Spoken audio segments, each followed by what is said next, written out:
thank you to the three of you for taking the time. I know you all have busy schedules, and you've been very supportive of things that we do here at the University of Cincinnati and many other activities around the community. I'd especially like to congratulate Buddy. I don't know if you all know this or not, but he was just awarded Great Living Cincinnatians by the Chamber of Commerce, which is a very difficult award to receive. And I believe, Mike, you said it was the first one in the restaurant business to be honored and such. So I think we need to give him another round of applause.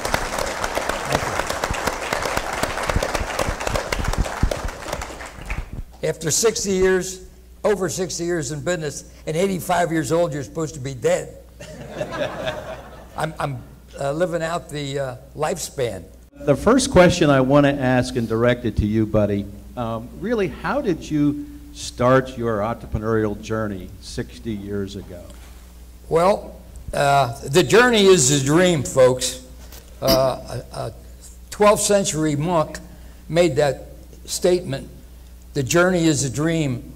And I'm still on that journey, and I'm still dreaming, believe me. And I look forward to every day, and I had some wonderful experiences. Back in my day, you could get a job, or everybody worked 8, 9 years old. We lived in the over the Rhine area. My dad had a Finley Street fruit and vegetable market. So at 7, 8 years old, you're doing something behind the stands, and everybody's kids worked. And work is a habit, and you get used to doing that. So I worked for my dad until I joined the Navy. And then when I got out of the Navy, I got jobs in other industries. I thought I wanted a real job. Working for my dad in Finley Market wasn't a real job. But I learned, not knowing, I learned the values of hard work and customer service with him, not knowing that. But getting a real job, going into an office and sitting in front of they called them, what was it? Not a calculator, comptometer. Is anybody old enough to remember a comptometer? Well, believe me, all day long I did nothing but this motion and looking at the numbers. And I worked for a company called DT Valves. And I was scheduling production, and believe me, I didn't know what I was doing. I went home at night, I couldn't sleep. The numbers were driving me buggy. So the first thing I did was look for another job. I never quit that one job until I had another job. I must have had 50 jobs, but I learned something in each and every one. You know, the journey to build a successful business is obviously not always easy. What were some of the major challenges that maybe you faced in the business over the years as you tried to build a successful organization? And any one of you could address that. I used to sit and wait for the phone to ring. You know, didn't have nothing to do. When I first started, nobody knew what pizza was. So what I'd start doing is taking pizza to bowling lanes, you know, bringing samples. P&G and some of these Lever Brothers, these soap companies, they used to give samples out all the time. So that's what I started doing back in '54. People didn't know what pizza was. Yeah, there was no Pizza Hut around. I was the only one. And then right after I opened up, a cousin of mine, anybody remember Pasquale Company? Well, they were cousins of mine. They were older than me, though. And when I got out of the Navy, I went down to see my one cousin who had a cafeteria in the Lawson Company where they made medicine cabinets and galvanized waste cans. So I'd go down there and see Pat. His name was Pat Gramaglia, another Italian. And he said, "Buddy, what are you going to do now that you get out of the Navy?" I said, "I think I'm going to open up a pizzeria." He said, "What do you mean?" And I told him my idea about pizza. I don't think it was 6 months he opened up Pasquale's before I even opened up my place. But that's another story. Now they're out of business. But that brings up a great point. You know, the pizza business itself seems to be so highly competitive. You know, there seems to be a new pizza idea opening up all the time.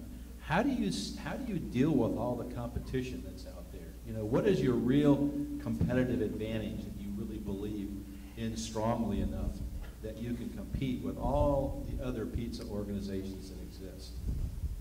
Well, I mean, two things come to mind. first one really is also the answer to all of the challenges that you have inside your business all the time. You have to be able to adapt because there are always obstacles in your way. And you have to become good at understanding what your next move is. As long as you continue to adapt, you can continue to be successful. So companies that get stuck and they're afraid to change or take on a risky move, I mean, it can be detrimental to them. But I know in our journey, there was a day when we were really, really chasing Pizza Hut.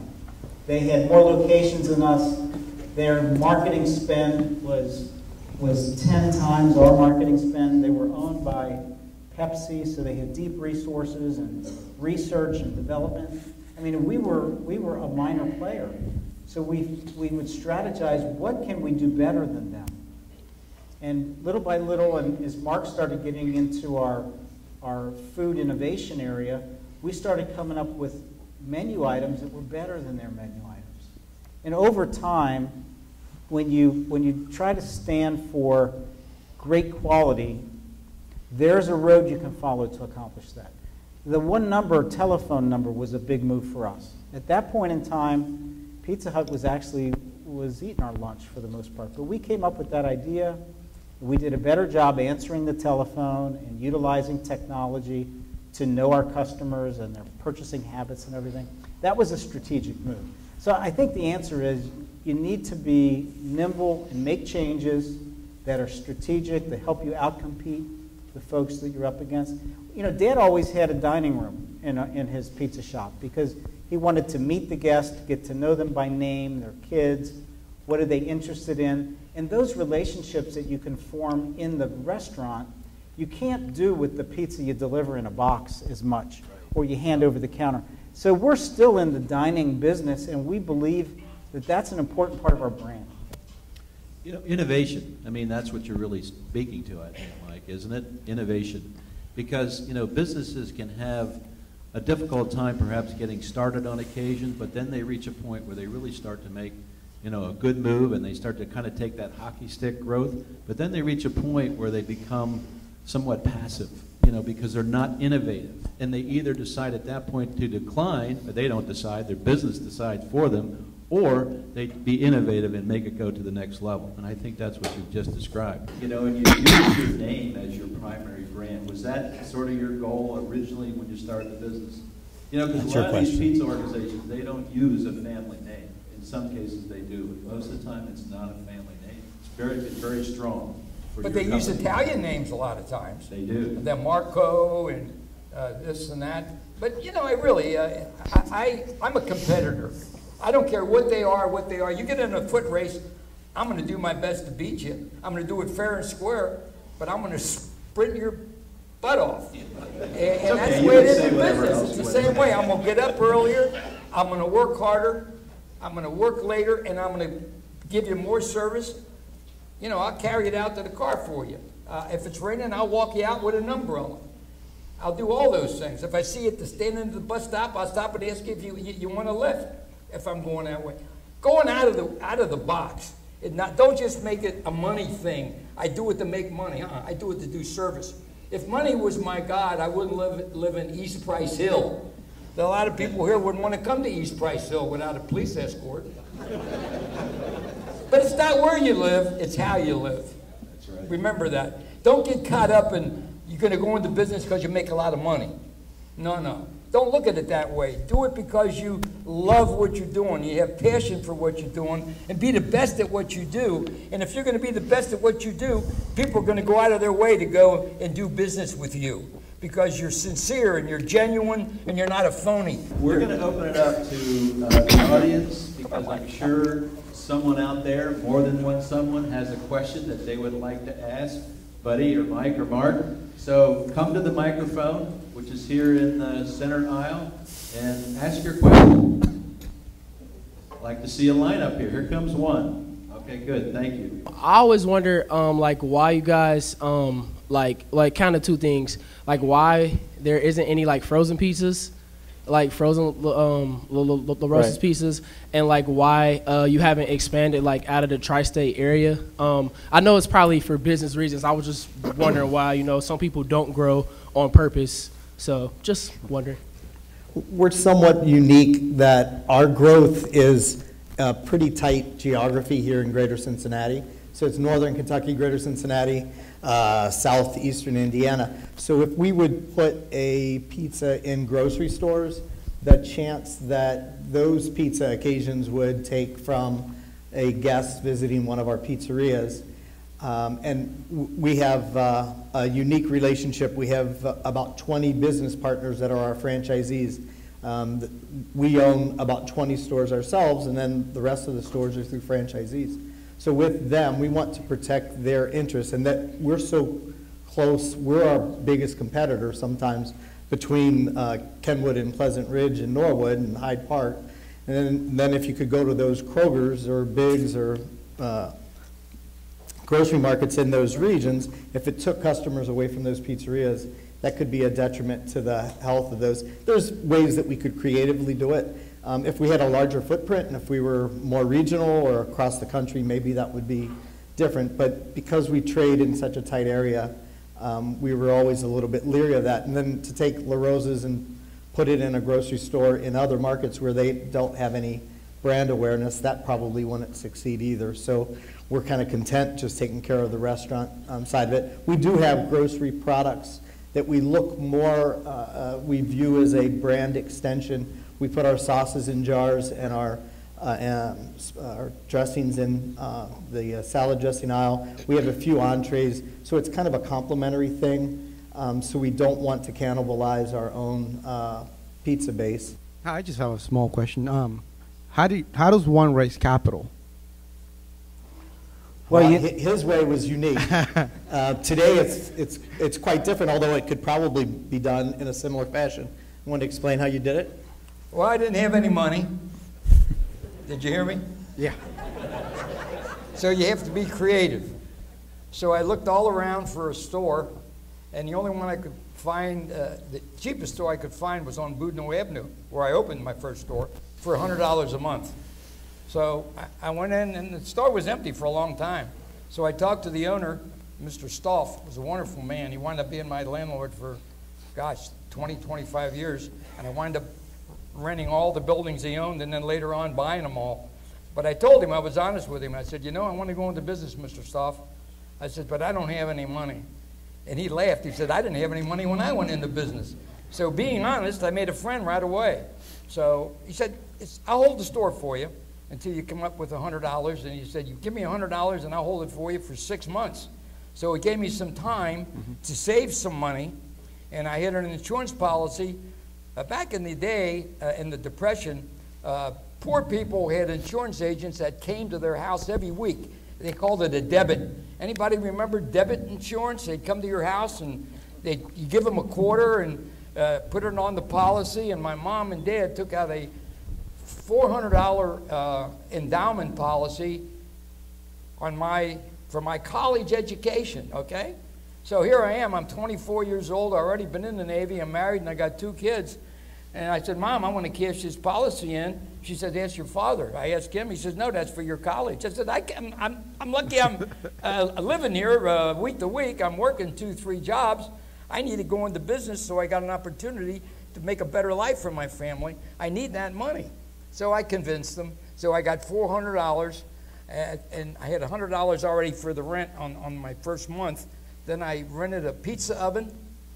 Had to have a first-class oven. So I had a Blodgett pizza oven, which was an $800 oven, and I put $100 down on that and leveled with the guy. I said, you know, I don't have any money. I said, but I'm working, and I'll pay you off. So I got credit.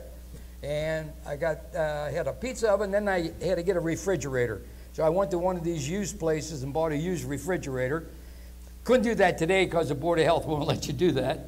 Well, rightfully so, but anyway, I bought some. Of course, when they open up restaurants today, everything's new, you know. But when you get started, you know, you have to get by, do the best you can. So I didn't have a mixer. The mixer was the most expensive thing. I think it was like $5 grand for a mixer. Well, hey, I could never do that. and I couldn't steal one because they're too heavy to carry. So anyway, I'm just kidding. So anyway, I went to a local Italian baker in our neighborhood, and I went to see him, and I said, you know, I would like to have you make my pizza dough for me. He said, I'll make it for you. He said, you come down here every night, because he opens up at 11 o'clock. So I closed at 11 o'clock. So when I closed, I'd go down to him, and he'd make my pizza dough, and put it in a big old lard can. When lard came in, I still got the can to this day in my office, and it's kind of a sacred item to me, because I'd go every night down there and get about 30 pounds of dough made, pizza dough, take it up to my shop, scale it off into like little balls, and then put them in the refrigerator for the next day. I did that every night. But I started with no money, but I was creative in my, and use a little imagination and coming up with enough money to get started, but you had to have another job for income to pay the rent and the food and stuff, you know. So it takes a lot of, you have to be young. I could have never done it as an old man. I was only 24 and I had a lot of energy. No social life, forget about, you know, baseball and bowling and tennis and fishing and having a new car. I don't know what a new car is. Matter of fact, to this day, I don't have a new car. They always give me one that's already been leased.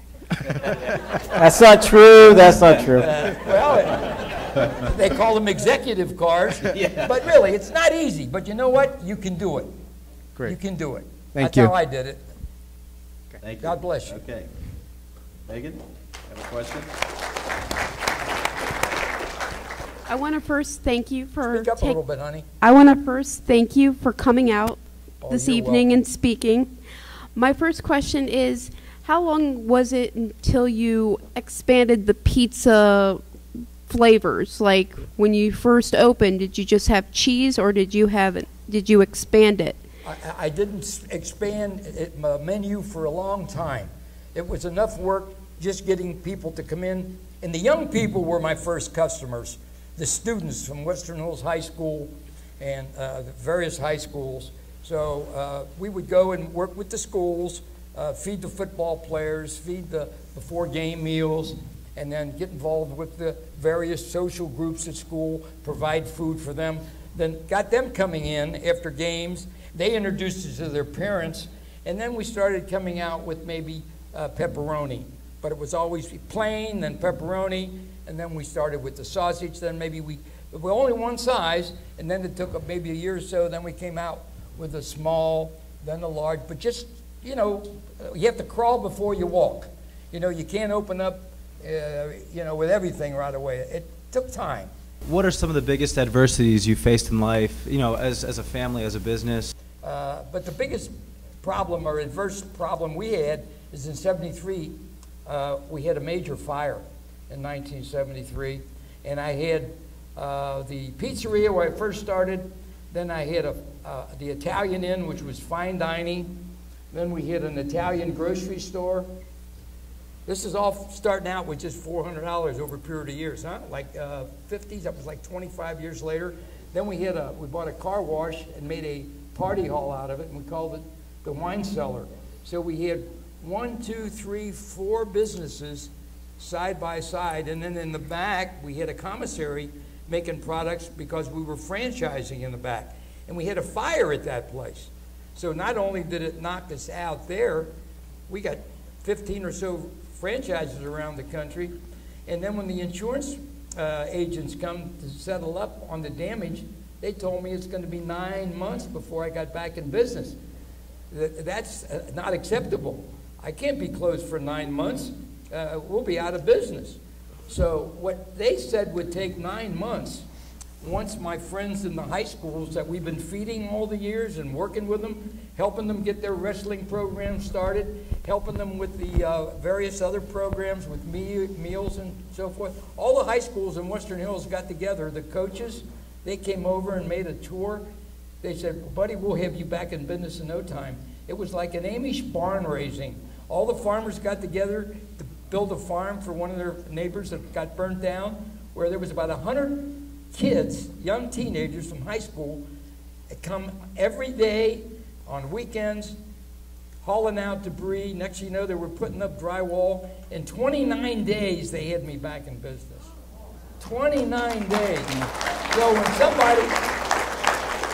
somebody says to me, buddy, how come you do so much with high schools and with scholarships? And I said, look, if it wasn't for the high schools that help young students and student athletes build character to the extent they want to come and help a local businessman who's down on his luck, I'm going to help them kids, and that's where I put all my energy is the high schools.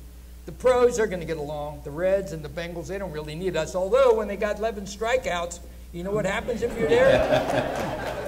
Who in the hell think they get 11 strikeouts that many times now? Did you ever envision your business being to this scale? Did you envision it being this big? No, hell no. I'll tell you the truth. I only go day to day, but I'm going to do the very best I can today. Now, when you supply the need of the public, if 10 people come today, well, I'm going to give the 10th one as much service and quality as the first one. So then the next thing you know, 11 to 20 are going to come. So you're going to work harder. So you work harder, you work smarter to create a bigger demand. Next thing you know, I didn't want to have 2 stores. I didn't want to have 3 stores. Next thing you know, one of my delivery men said, buddy, I'd like a franchise. I said, a franchise? What do you mean? He said, you know, like you franchise other restaurants. I said, what do you mean? I got a location? Yeah.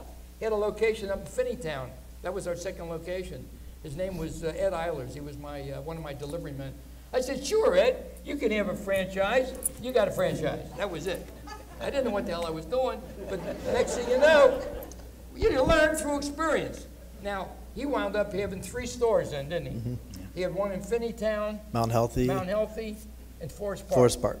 And then he didn't have no heirs to carry it on, so as his health got bad, then we bought the stores back from him. But that's how we got started. His vision was 1 store. Make a living. He wanted to make a living. Because I started in East Price Hill, and I'm going to die in East Price Hill. I'm not going to die in Indian Hill. They wouldn't have me anyway. I'm going to inject here a question. Just hold on. I mean, the rest of you in line there. Talk a little bit more about franchising. What's required of a franchisee today to qualify? I'll leave that to Michael. You know, because it's, you know, that's obviously a way to expand your business and minimize the capital required to do that. So franchising it's kind of a hot area right now. Oh, so what definitely. does it take to qualify? I mean, unless it's confidential No, information. it's not. No, you can go to our website and click on the franchise information link, and everything is there. It's not confidential. But, you know, from our perspective, it's a great way to grow our business through investment of other people, because, you know, the franchisee has to invest in their site and in their furniture and fixtures and equipment and everything. And then we have a contractual relationship where they have access to all of our trade secrets and recipes and business operating systems and can benefit from that, as well as our brand management and advertising and that sort of thing. So it's great from the franchisee perspective. It's great from the franchisor perspective. There's lots and lots of businesses that you can become a franchisee in. But our particular contract is about a $25,000 commitment, just to, if we approve you, you know, they have to come up with $25,000 at the signing. Then there's another sum of money associated with all of our technology, because our one-number phone system and our mobile app and everything is pretty sophisticated, so they have to pay that when they open the door. But beyond that, there's ongoing fees they pay us. So 4% of their net sales are our royalty fees, and then 4% go to marketing. We pool all of our marketing funds so that we have one person or one department managing the marketing spend. But most franchise agreements are that way. You pay some percentage on net sales, and you have an upfront fee. Some are more expensive than others. I think McDonald's gets $100,000 when you sign the contract, but of course that's one of the most successful systems in the world. Well, you know, being an entrepreneur, a lot of people think, well, gee whiz, to really be an entrepreneur, I have to start my own business. I have to start it from scratch. But one way to get into an entrepreneurial arena is to do it through a proven business model like a franchise. And, you know, there are, Michael, you're right, there's lots of franchise opportunities out there. So you don't have to be necessarily like your dad from the beginning, because startup businesses are very tough to really make succeed in the long run. Most don't succeed. You know, those that do succeed end up possibly being franchisors, you know, so develop their growth through franchising. A couple other thoughts. The most important element of being successful is everything starts with good people, and you need good people around you, on your team, everywhere you go. Our business, really the food side of things is easy. It's easy to come up with, you know, those quality items. The hard part are all of the people-related activities. So, like our organization, we don't hire just anybody. There's very specific assessment tests that they go through they're almost like psychological tests that help predict if this person is going to care about what they're doing, if they're going to pay attention to details, if they understand what good customer service is about. So before we ever think about hiring somebody, we have a pretty good understanding if they're going to be a good fit. So as you apply for jobs, and more companies are doing that, they make you take these online assessments and everything. I mean, it's important. You need to answer those questions like, you know, you honestly feel, because the questions can even sort out if you're trying to falsify, you know, some of your answers. They ask the same question 5 different ways, and if you answer it 5 different ways, it kind of flags it. But great people are critically important. We need people who care, they have good values, who don't want to cheat and do things that are, you know, not up to snuff. And we wouldn't be where we are 60 years if it weren't for all the great people that have been in our company.